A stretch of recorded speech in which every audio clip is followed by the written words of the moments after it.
Hello friends, welcome to the education community. और आज हम देखेंगे नेटवर्क से ही पार्ट फोर्थ फिज़िकल लेयर। ठीक है, तो फिज़िकल लेयर स्टार्ट करने से पहले थोड़ा सा डिस्कशन करना ज़रूरी है। ठीक है, तो यहाँ पे दो तरीके के स्टूडेंट हैं, एक तो नॉन टेक्निकल जो नॉन आईटी स्टूडेंट हैं और दूसरे हैं आईटी स्टूडेंट। ठीक है, तो जो नॉन आईटी स्टूडेंट हैं उनके लिए हो सकता है कि डिटेलिंग में थोड़ी सी प्रॉब्लम आ रही हो, मतलब जब हम डेप्थ में जा रहे हैं तो थोड़ी सी प्रॉब्लम आ रही हो समझने में चीज़ों को। ठीक है, तो जो नॉन आईटी स्टूडेंट या नॉन सीएस ब्रांच जिनने सीएस आईटी पढ़ी ही नहीं है तो वो डिटेलिंग में ना जाएं, तो उनके लिए मेरा सजेशन ये है वो ज़्यादा डिटेलिंग में ना जाएं।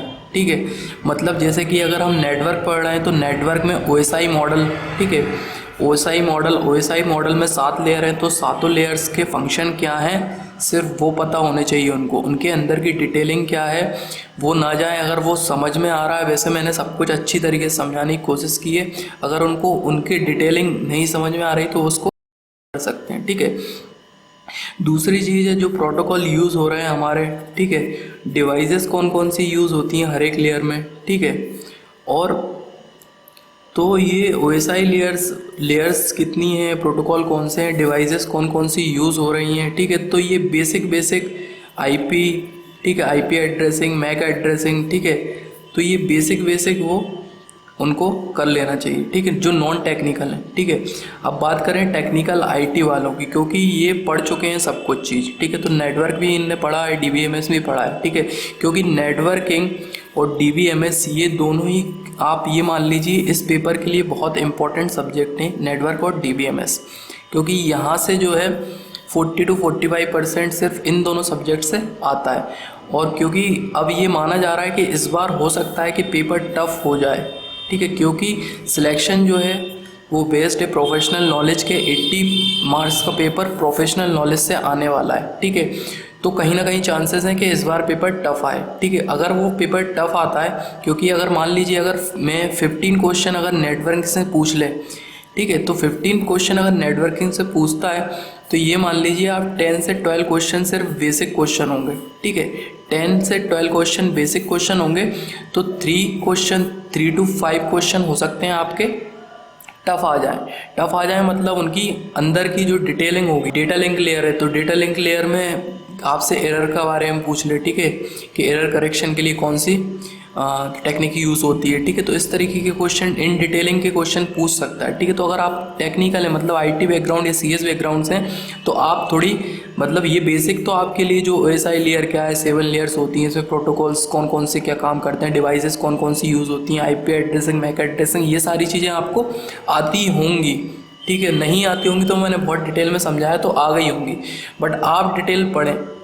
ठीक है, और जिनको समझ में नहीं आ रही है क्योंकि ये नॉन टेक्निकल है, ठीक है, तो ये जो है बेसिक डिटेलिंग पढ़ें। और उसके अलावा बहुत सारे सब्जेक्ट हैं, इनके अलावा भी डीबीएमएस, नेटवर्किंग, इनके बेसिक पढ़ें और सारे सब्जेक्ट्स के बेसिक वो कर सकते हैं। ठीक है, तो आईटी वाले अच्छी तरीके से पढ़ें। अब जैसे कि अब हम बात करेंगे इसके अलावा एक चीज़ है जो अब तक हमने पार्ट 1, 2, 3 पढ़े थे, तो उसमें क्या क्या चीज़ें छूटी थी उनके बारे में डिस्कशन करते हैं। तो इससे पहले हमने बात की थी ओएसआई मॉडल की। ठीक है, तो ओपन सिस्टम इंटरकनेक्शन, सारे मॉडल्स में उनकी एप्लीकेशन जो है, एप्लीकेशन का क्या काम है, प्रेजेंटेशन का क्या काम है, सेशन का क्या काम है। जैसे ट्रांसपोर्ट लेयर, तो ट्रांसपोर्ट लेयर में डेटा किस फॉर्म में, डेटा लिंक में किस फॉर्म में। ठीक है, तो यहाँ पे ये बात की थी हर चीज़ की, जैसे कि डेटा ट्रांसपोर्ट लेयर में इस सेगमेंट्स के फॉर्म में होता है, नेटवर्क में पैकेट के फॉर्म में होता है, डेटा लिंक लेयर में फ्रेम के फॉर्म में होता है, फिजिकल लेयर में बिट्स के फॉर्म में होता है। हर एक डिवाइस अलग अलग काम करती है। ठीक है, तो इसमें एक डिवाइस में आपको बताना भूल गया था, जो सातों लेयर पे काम करती है, वो डिवाइस होती है गेटवे।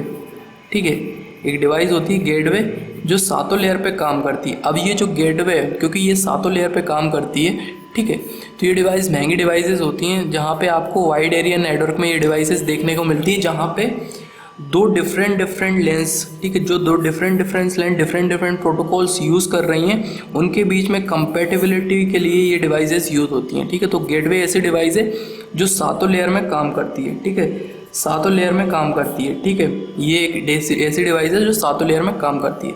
तो ये गेटवे बताना भूल गया था वहाँ पे। ठीक है, अब जैसे कि इसकी कुछ ट्रिक्स भी होती हैं, ओएसआई मॉडल्स को याद करने की ट्रिक भी होती हैं। ठीक है, तो अगर इस ट्रिक की बात करूं तो अगर इसको इंग्लिश में मतलब ऊपर से लेके, ये तो है लेयर 7, ठीक है, layer 6, layer 5, layer 4, layer 3, layer 2, layer 1, ठीक है। इसकी ट्रिक बोलूँ, ऑल प्यूपिल, ठीक है, all pupil seem to need data processing, ठीक है, all people seem need to data processing. All से एप्लीकेशन लेयर, पी से प्रेजेंटेशन लेयर है, एस से सेशन लेयर है, टी से ट्रांसपोर्ट लेयर है, एन से नेटवर्क लेयर है, डी से डेटा लेयर है और पी से फिजिकल लेयर है, ठीक है।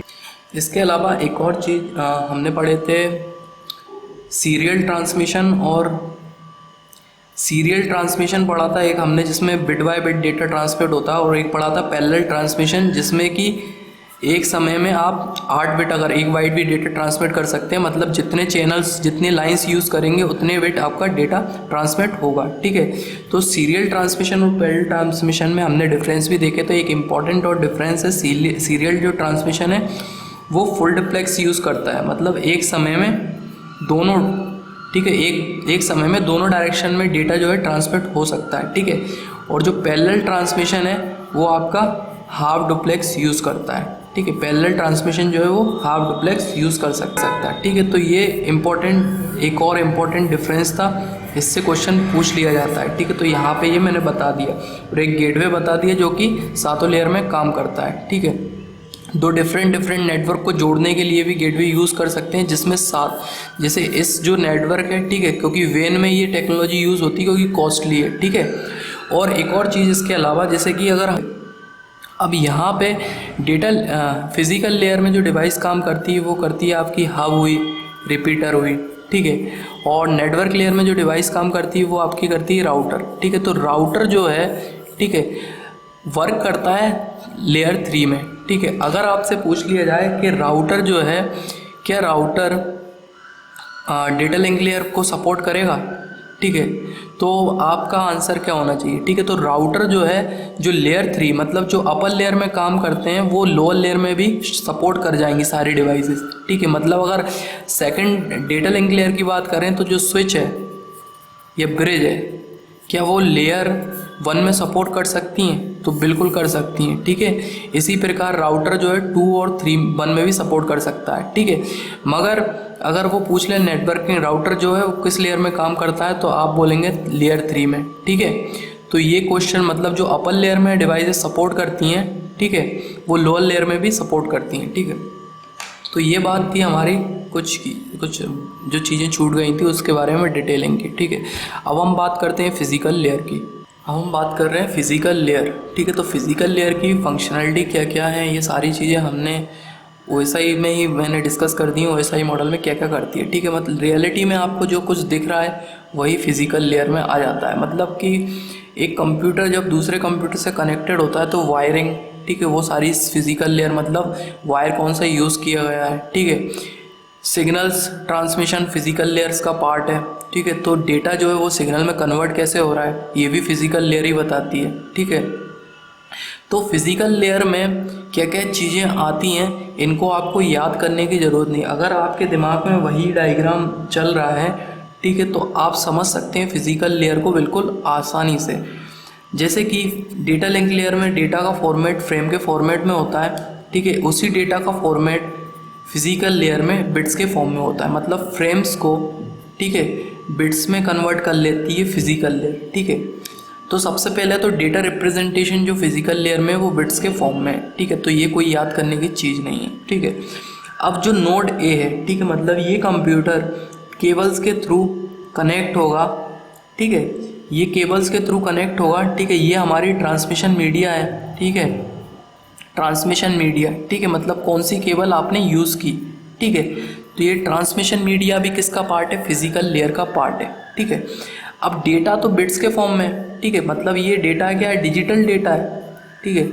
आपके पास जो डेटा है वो डिजिटल डेटा है, मगर जो ट्रांसमिशन मीडिया से आप डेटा भेजना चाह रहे हैं, मतलब जो ट्रांसमिशन मीडिया से आप डेटा को ट्रांसमिट करना चाह रहे हैं, ठीक है, वो तो आपको सिग्नल के फॉर्म में ट्रांसमिट करना पड़ेगा, मीन्स उसको आपको सिग्नल के फॉर्म में ट्रांसमिट करना पड़ेगा, ठीक है। तो डेटा, डिजिटल डेटा को सिग्नल मतलब इलेक्ट्रिकल सिग्नल में कन्वर्ट करना, ठीक है। डेटा भी दो टाइप्स के होंगे, ठीक है। ये डिजिटल डेटा होगा, दूसरा एनालॉग डेटा होगा, ठीक है। ये तो आपको पता होगा, डिजिटल डेटा मतलब 1 0 1 0 1 0 0 1 इस फॉर्म में। एनालॉग डेटा मतलब एक वेव के फॉर्म में डेटा, ठीक है। डिस्क्रीट डेटा जिसको बोलते हैं, ठीक है, मतलब हर एक सेकंड में चेंजेस होंगे उसकी वेव, ठीक है। तो सबसे पहले तो ये जो डेटा आप ट्रांसमिट करेंगे, क्योंकि कंप्यूटर 0101 इस फॉर्म में देता है, तो उसके पास जो डेटा है वो डिजिटल डेटा है, ठीक है। तो इस डिजिटल डेटा को कन्वर्टर, मतलब कि कन्वर्टर जो है, इसको कन्वर्ट करने के लिए एक तो हो सकता है कि डिजिटल डेटा को डिजिटल सिग्नल में कन्वर्ट करें, डिजिटल टू डिजिटल कन्वर्टर, या फिर आपकी ट्रांसमिशन मीडिया जिसमें से आपको डेटा को ट्रांसमिट करना है उसको एनालॉग फॉर्म में करना पड़े, ठीक है। तो डिजिटल टू एनालॉग कन्वर्ट की ज़रूरत पड़ेगी, ठीक है। Digital to digital, digital to analogue, या फिर एनालॉग सिग्नल्स, ठीक है, उनको डिजिटल में कन्वर्ट करना है तो एनालॉग टू डिजिटल, या फिर एनालॉग टू एनालॉग, ठीक है। तो इस प्रकार के कन्वर्टर भी सारे फिजिकल लेयर्स के पार्ट हैं, ठीक है। अब इसी तरह का एक जो डिवाइस हम यूज़ करते हैं जो कि हमारे डिजिटल सिग्नल्स को, डिजिटल डेटा को मतलब ये एक डिवाइस जो है वो है मॉडेम। अब ये करता क्या है, क्योंकि मुझे एनालॉग सिग्नल ट्रांसमिट करने हैं इस ट्रांसमिशन मीडिया पे से, ठीक है। क्योंकि जो ट्रांसमिशन मीडिया है वो इलेक्ट्रोमैग्नेटिक सिग्नल को ट्रांसमिट करता है, मतलब इलेक्ट्रिकल सिग्नल्स को ट्रांसमिट करता है। तो मुझे क्या है, जो डिजिटल डेटा है इस डिजिटल डेटा को सिग्नल्स में कन्वर्ट करना पड़ेगा, मतलब एनालॉग सिग्नल में कन्वर्ट करना पड़ेगा। तो डिजिटल टू एनालॉग, ठीक है, डिजिटल टू एनालॉग कन्वर्ट करना, ठीक है। फिर जो एनालॉग सिग्नल है इस एंड पे एनालॉग सिग्नल को डिजिटल सिग्नल्स में कन्वर्ट करना, क्योंकि दूसरा कंप्यूटर भी डिजिटल फॉर्म में रीड करेगा, ठीक है। तो इसको डिजिटल डेटा में कन्वर्ट करना, तो इसके लिए भी डिवाइस यूज़ करनी पड़ेगी। तो वो जो डिवाइस होगी वो होगी मॉडेम। तो मॉडेम क्या करता है, डिजिटल टू एनालॉग कन्वर्ट करता है और एनालॉग सिग्नल को डिजिटल सिग्नल में कन्वर्ट करता है। तो डिजिटल से एनालॉग को कन्वर्ट करना होता है आपका मॉड्यूलेशन, और एनालॉग को डिजिटल में कन्वर्ट करना होता है डीमॉड्यूलेशन, ठीक है। तो जो मॉडेम है वो मॉड्यूलेटर मतलब मॉड्यूलेशन एंड डीमॉड्यूलेशन परफॉर्म करता है, ठीक है। मॉडेम जो है मॉड्यूलेशन और डीमॉड्यूलेशन परफॉर्म करता है, ठीक है। तो एक तरह का कन्वर्टर ये होता है, ठीक है। इसके अलावा अब जब आपका डेटा ट्रांसमिट हो रहा है, ठीक है, तो जो ये कंप्यूटर्स हैं, ठीक है, ये कंप्यूटर्स जो हैं वो कुछ इस तरीके से आपके कनेक्टेड होंगे, ठीक है।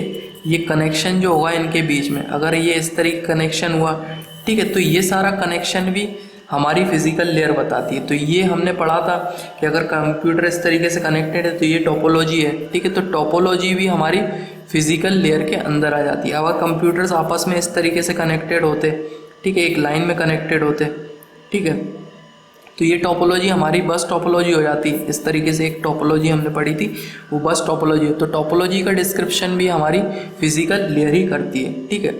अब इसके अलावा क्या क्या हो सकता है कि अगर ये डिवाइस, ठीक है, अगर ये डिवाइस एक ही डायरेक्शन में डेटा को ट्रांसमिट कर रही है, ठीक है, एक ही डायरेक्शन में डेटा ट्रांसमिट कर रही है, तो मतलब इसके अंदर जो ट्रांसमिशन मोड हमने पढ़े थे, ठीक है, ट्रांसमिशन मोड कौन कौन से पढ़े थे हमने, जैसे कि डायरेक्शन के बेसिस पे, ठीक है, तो वो सारे ट्रांसमिशन बोर्ड डायरेक्शन के बेसिस पे, ठीक है, या फिर कितने बिट एक टाइम्स में भेज रही है तो वो, ठीक है, या फिर बिट सिंक्रोनाइजेशन की बात की थी, ठीक है। तो ट्रांसमिशन जो है, ठीक है, ट्रांसमिशन मोड जो है वो भी हमारे फिजिकल लेयर में आ जाते हैं, ठीक है।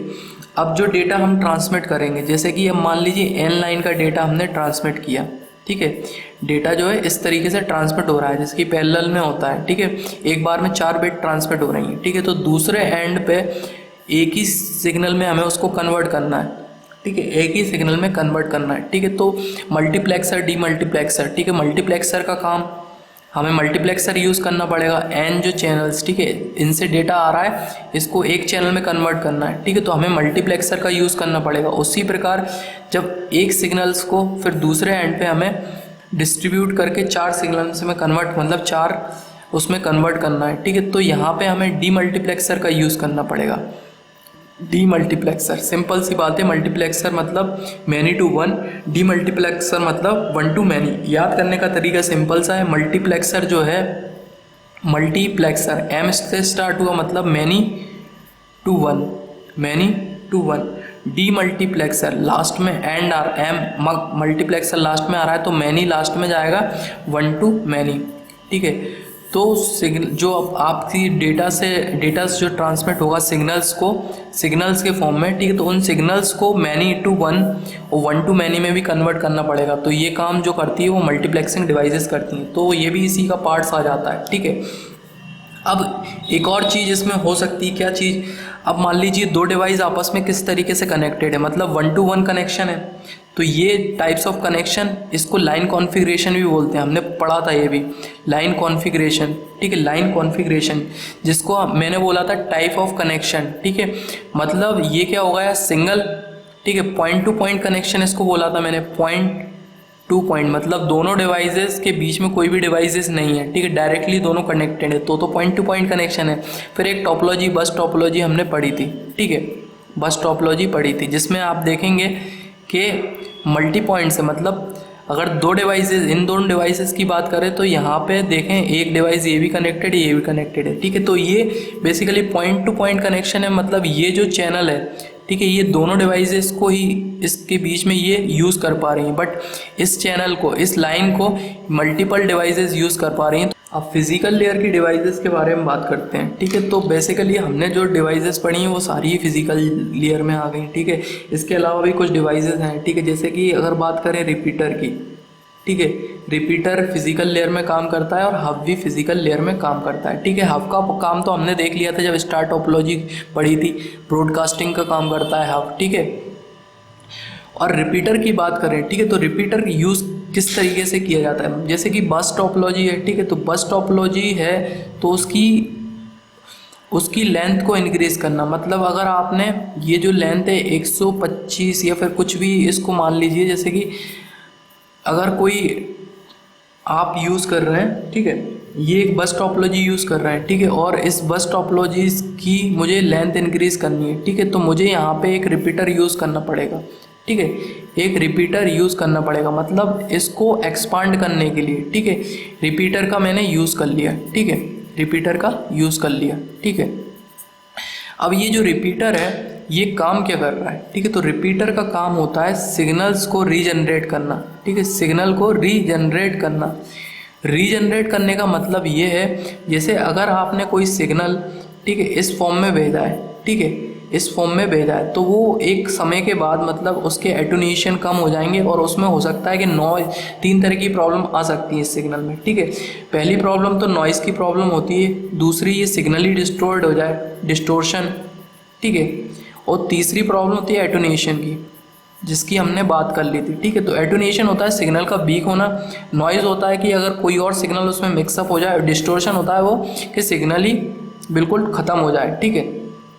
तो ये 3 तरीके की पॉसिबिलिटी हो सकती है इसमें, ठीक है, ये 3 तरह के कारण होता है, इसलिए हमें उन सिग्नल को रीजनरेट करना पड़ता है। अब रीजनरेट जैसे कि अगर मान लीजिए ये सिग्नल इस तरीके से हो जाए, ठीक है, भेजा कुछ और था और हो कुछ इस तरीके से गया, तो रीजनरेट का मतलब ये है कि इस जो सिग्नल्स में नॉइज़ और डिस्टोर्शन आया है साथ में, ठीक है, सिग्नल्स में जो नॉइज़ आई है साथ में, ठीक है, डेटा के साथ जो नॉइज़ आई है उस नॉइज़ को रिमूव करके इस डेटा को उसी फॉर्म में कन्वर्ट कर देता है जिस फॉर्म में वो पहले था। मतलब कि अगर ये सिग्नल था हमारे पास, तो अब इसको इसी सिग्नल में इस एंड पे कन्वर्ट करने का काम रिपीटर का होता है, ठीक है।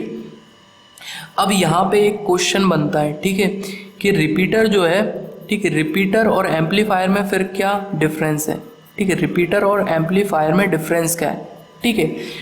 तो रिपीटर, ठीक है, रिपीटर ठीक है, एज अ एम्पलीफायर काम करता है, ठीक है, रिपीटर एज अ एम्पलीफायर काम करता है, बट एम्पलीफायर रिपीटर नहीं होता है, ठीक है, क्योंकि एम्पलीफायर का काम है सिग्नल्स के वोल्टेज को इंक्रीज़ करना, मतलब उसको एम्पलीफाइड करना, मतलब अगर कोई सिग्नल आपने ऐसा भेजा है, ठीक है, तो इसको एम्पलीफाई जरूर कर देगा वो, ठीक है, वोल्टेज इंक्रीज जरूर कर देगा, बट जो नॉइज़ इसके साथ होगी, ठीक है, उस नॉइज़ को रिमूव नहीं कर पाएगा, ठीक है।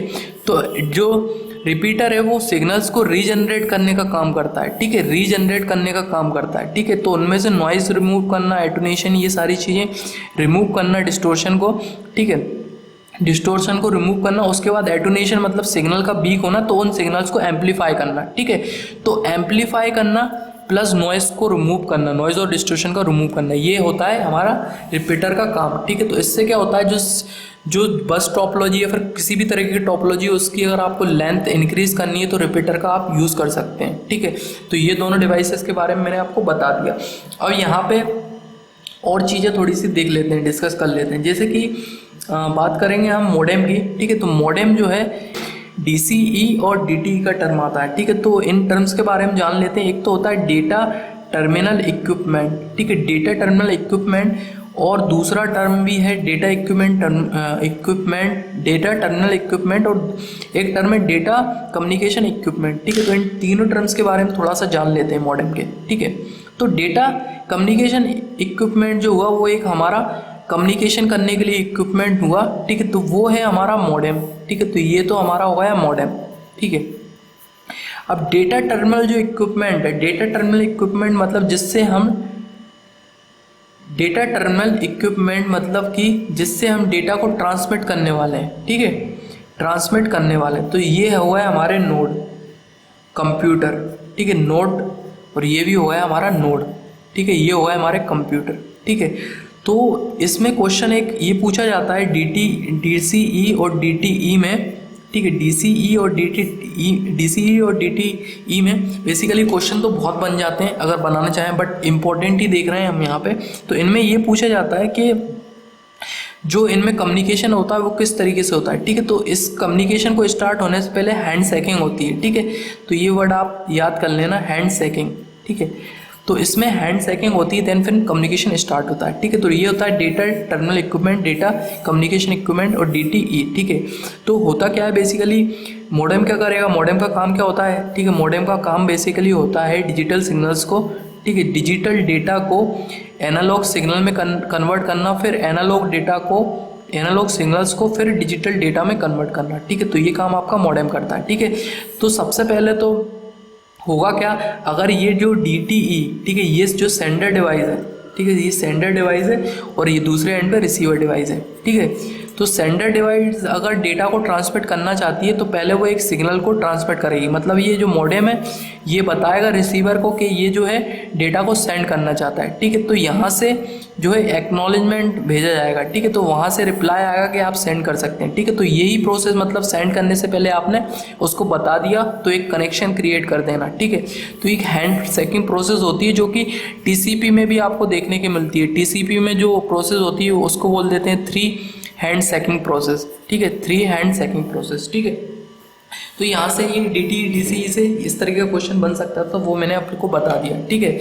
और फिर अगर आप मॉडेम में जाएंगे तो मॉडेम भी बहुत सारे वैरायटी के मॉडेम आपको देखने को मिलते हैं, ठीक है। जैसे कि तो मॉडेम की अगर वैरायटी की बात करें तो आजकल जो मॉडेम है, ठीक है, DSL यूज़ हो रहा है उसमें, ठीक है, डिजिटल सब्सक्राइबर लाइन, ठीक है। ये डिजिटल सब्सक्राइबर लाइन बेसिकली जो हमारे ट्रेडिशनल मॉडेम है, ठीक है, तो ट्रेडिशनल मॉडेम की जो स्पीड है वो स्पीड जो है एक लिमिटेड स्पीड है, मतलब इतनी ज़्यादा स्पीड उनको दे नहीं पा रहे हैं, ठीक है। तो DSL जो है डिजिटल सब्सक्राइबर लाइन, इसकी जो वेराइटीज़ ऑफ मॉडेम्स इसके आपके अवेलेबल हैं, ठीक है। जैसे कि XDSL बोलेंगे उसको टेक्नोलॉजी। XDSL का मतलब है, X से मतलब है X की जगह ADSL, ठीक है, BDSL, HDSL, ठीक है, SDSL, ठीक है। तो ADSL मतलब asymmetric digital subscriber line, BDSL मतलब वेरी हाई डेटा रेट और सिमेट्रिक डेटा रेट, ठीक है। तो अगर बात करें वेरी हाई डेटा रेट मतलब इसकी सबसे ज़्यादा स्पीड होगी अगर ये मॉडेम यूज़ किया हुआ, फिर हाई डेटा रेट की स्पीड होगी, देन फिर सिमेट्रिक की, देन असिमेट्रिक, इस तरीके से डेटा रेट्स होते हैं DSL में, ठीक है। तो DSL भी आपको 4 तरीके के प्रोवाइड किए जाते हैं, ठीक है। अब ट्रांसमिशन मीडिया की बात करें, ठीक है, तो ट्रांसमिशन मीडिया जो हमने पढ़ लिया था उसमें हमने पढ़ लिया था वायरलेस और, ठीक है, ट्रांसमिशन मीडिया में हमने गाइडेड अनगाइडेड देखा था। गाइडेड मतलब वायर्ड मीडिया और अनगाइडेड मतलब वायरलेस मीडिया, ठीक है। तो हमने वायर्ड मीडिया के बारे में तो बात कर ली थी, जैसे कोएक्सियल केबल हुई, ठीक है, ट्विस्टेड पेयर हुई, फाइबर ऑप्टिक्स हुई। हमने वायरलेस मीडिया की बात नहीं की थी। तो वायरलेस मीडिया मैंने आपको बोल दिया था कि इसकी आप जो है फ्रिक्वेंसी रेंज वगैरह वो देख लेना, ठीक है। तो वायरलेस मीडिया अगर IEEE के हिसाब से चले तो IEEE का आप स्टैंडर्ड देखेंगे तो IEEE स्टैंडर्ड 802.11 में ये डिस्क्राइब किया गया है, ठीक है। IEEE का स्टैंडर्ड 802.11, ठीक है, इम्पॉर्टेंट है SBI पॉइंट ऑफ व्यू से, क्योंकि वहाँ पे स्टैंडर्ड पूछ लेता है, ठीक है। आपसे अगर पूछ ले 802.3, ठीक है, तो ये एक इथरनेट स्टैंडर्ड है। अगर मैं बोलूँ 802 पूरा ही जो प्रोजेक्ट है वो LAN और WAN के आर्किटेक्चर के बारे में डिस्क्रिप्शन है उसका, ठीक है। तो ट्रांसमिशन मीडिया, वायर्ड और वायरलेस मीडिया में 3 जो मैं बात करने वाला हूँ अभी, ठीक है। मतलब हम बात करेंगे रेडियो वेव, ठीक है, रेडियो वेव एंड माइक्रोवेव, ठीक है, रेडियो वेव एंड माइक्रोवेव। और दूसरी हम बात करेंगे IR, इंफ्रारेड, ठीक है, इंफ्रारेड वेव, ठीक है। तो इनकी फ्रिक्वेंसी रेंज आप देख सकते हैं, ठीक है, मैं उसमें नहीं जाऊँगा, मैं डायरेक्ट बात करते हैं, ठीक है। तो जो फ्रिक्वेंसी होती है वो इस तरीके से, मतलब रेडियो और माइक्रोवेव की फ्रिक्वेंसी, ठीक है, रेडियो वेव देन फिर माइक्रोवेव देन फिर IR वेव, ठीक है, radio wave microwave then IR wave, ठीक है। तो फ्रिक्वेंसी जो है वो इंक्रीज होती है, ठीक है, इस तरीके से, ठीक है। तो फ्रिक्वेंसी जो है हमारी, जो फ्रिक्वेंसी वो IR वेव की ज़्यादा है, ठीक है, इंफ्रारेड की ज़्यादा है, माइक्रोवेव की उससे कम है और रेडियो वेव की उससे कम है, ठीक है। तो एक छोटा सा फॉर्मूला, उससे आपको चीज़ें समझ में आ सकती हैं, ठीक है। तो हमने एक फॉर्मूला पढ़ा था फ्रिक्वेंसी का 2π/λ, ठीक है, 2π/λ, ठीक है। तो जिसकी फ्रिक्वेंसी ज़्यादा होगी उसकी वेवलेंथ, मतलब कि डिस्टेंस जो कवर करेगा वो कम डिस्टेंस कवर करेगा, ठीक है। फ्रिक्वेंसी को, इन्वर्सली प्रोपोर्शनल है दोनों, ठीक है। तो फ्रिक्वेंसी ज़्यादा है मतलब लैम्डा, मतलब डिस्टेंस जो वो कम कवर करेंगे, ठीक है। तो यहाँ पे IR की बात करें तो IR की जो है वो फ्रिक्वेंसी जो है वो ज़्यादा है, ठीक है। तो फ्रिक्वेंसी ज़्यादा है तो इसकी जो डिस्टेंस कवर करने की, डिस्टेंस जो ये कवर करेगा मतलब वो कम डिस्टेंस ये कवर करेगा। तो ये जब कम डिस्टेंस कवर करेगा तो IR टेक्नोलॉजी आपको देखने को मिलेगी ऐसी जगह पे, क्योंकि ये जो है डिस्टेंस कम कवर कर रहा है, तो IR टेक्नोलॉजी का यूज़ वहाँ पे देखने को मिलेगा जहाँ पे आपको शॉर्ट ट्रांसमिशन करना है, मतलब कि शॉर्ट डिस्टेंस, शॉर्ट रेंज का ट्रांसमिशन आप इसमें कर सकते हैं, ठीक है। तो ये जो टेक्नोलॉजी है, क्योंकि इसकी फ्रिक्वेंसी ज़्यादा है, ठीक है, फ्रिक्वेंसी ज़्यादा है मतलब ट्रांसमिट करने की मतलब रेट बहुत ज़्यादा है, बट एक जो रेंज है, डिस्टेंस जो कवर करने की बात है वो कम है, ठीक है। तो जो रिमोट है तो होते हैं आपके घर वगैरह में, जो आप रिमोट यूज़ करते हैं, ठीक है, जो TV रिमोट है, ठीक है, तो वो जो रिमोट होते हैं वो आपके IR टेक्नोलॉजी यूज़ करते हैं, या फिर आप जो माउस वगैरह यूज़ करते हैं वायरलेस, या फिर आप कीबोर्ड वगैरह कीबोर्ड यूज़ करेंगे वायरलेस, तो सबसे बेटर ऑप्शन होता है कि IR टेक्नोलॉजी आप उसमें यूज़ करें, ठीक है, क्योंकि ये शॉर्ट डिस्टेंस है, ठीक है। अब इसके अलावा माइक्रोवेव है और रेडियो वेव है, ठीक है। तो रेडियो वेव सबसे पहले, अब बात करें रेडियो वेव, जिसकी जो फ्रिक्वेंसी है बहुत कम है, तो फ्रिक्वेंसी इसकी कम है तो ये डिस्टेंस कवर ज़्यादा कर सकती है, ठीक है, ये डिस्टेंस कवर ज़्यादा कर सकती है। तो जब ये डिस्टेंस ज़्यादा कवर कर सकती है तो इसको किस चीज़ में यूज़ कर सकते हैं, ठीक है। तो TV एंड रेडियो जो सिग्नल्स यूज़ होते हैं, ठीक है, TV और रेडियो सिग्नल, ठीक है, उनमें यूज़ कर सकते हैं। मगर इसका एक डिसएडवांटेज ये है कि ये ओमनी डायरेक्शन है, मतलब इसके जो सिग्नल हैं वो फैलते हैं, ठीक है। मतलब ये अगर इसका यहाँ से अगर डेटा ट्रांसमिट हो रहा है तो ये डेटा इस तरीके से ट्रांसमिट होगा, ठीक है, सिग्नल जो है फैलते हैं इसके, ठीक है, ओमनी डायरेक्शन है हर एक डायरेक्शन में, ठीक है। माइक्रोवेव जो है, माइक्रोवेव है यूनी डायरेक्शन, ठीक है, माइक्रोवेव है यूनी डायरेक्शन, ठीक है। तो 1 to 1 अगर सिग्नल ट्रांसमिट करना है, मतलब जैसे कि अगर आप देखें 1 to 1 सिग्नल्स को ट्रांसमिट करना है हमें, तो हम माइक्रोवेव्स का यूज़ करेंगे। माइक्रोवेव्स यूज़ कहाँ पे होती है उसके बारे में अगर बात करें तो सेलुलर फोन्स, सैटेलाइट नेटवर्क या फिर वाइड लैन, ठीक है, सेलुलर फोन्स में, सैटेलाइट्स में या फिर wide area, local area network में, VLAN में, ठीक है। तो आप माइक्रोवेव यूज़ कर सकते हैं। फिर आपने देखा होगा जैसे कि कुछ नेटवर्क में जैसे कि आप एंटीना यूज़ करते हैं, ठीक है, एंटीना यूज़ क्यों करते हैं, ठीक है, अगर आपको अपने घर के अंदर नेट यूज़ करना है, ठीक है, और अगर आप माइक्रोवेव यूज़ हो रही है, ठीक है, तो एंटीना एक छत पे लगा होगा, ठीक है, उस एंटीने से सिग्नल यहाँ तक पहुँचेगा क्योंकि ये यूनी डायरेक्शन है। देन फिर केबल्स के फॉर्म में वो सिग्नल आपको मिल जाएगा, ठीक है। यहाँ पे फिर आपको दूसरी केबल यूज़ करनी पड़ेगी, कोएक्सियल केबल या फाइबर ऑप्टिक केबल, कुछ भी यूज़ कर सकते हैं आप, ठीक है। तो मेनली रेडियो वेव्स जहाँ पे फ्रिक्वेंसी कम है, मतलब डिस्टेंस ज़्यादा कवर करती है, तो टीवी एंड रेडियो सिग्नल्स में यूज़ कर सकते हैं आप, ठीक है। माइक्रोवेव जो कि मीडियम फ्रिक्वेंसी आपको यूज़ कर रही है, ठीक है, मतलब उसकी रेंज भी मीडियम होगी, तो आप सेलुलर फॉर्म में, क्योंकि इसका डायरेक्शन यूनिडायरेक्शन है, ठीक है, तो कनेक्शन बिल्कुल उसी पॉइंट पे मिल पाता है। तो सेलुलर कम्युनिकेशन या सैटेलाइट कम्युनिकेशन या वीलैन communication, wireless local area net communication, उसमें आप माइक्रोवेव यूज़ करते हैं। आईआर जो है, ठीक है, शॉर्ट डिस्टेंस ट्रांसमिशन के लिए यूज़ होती है, ठीक है।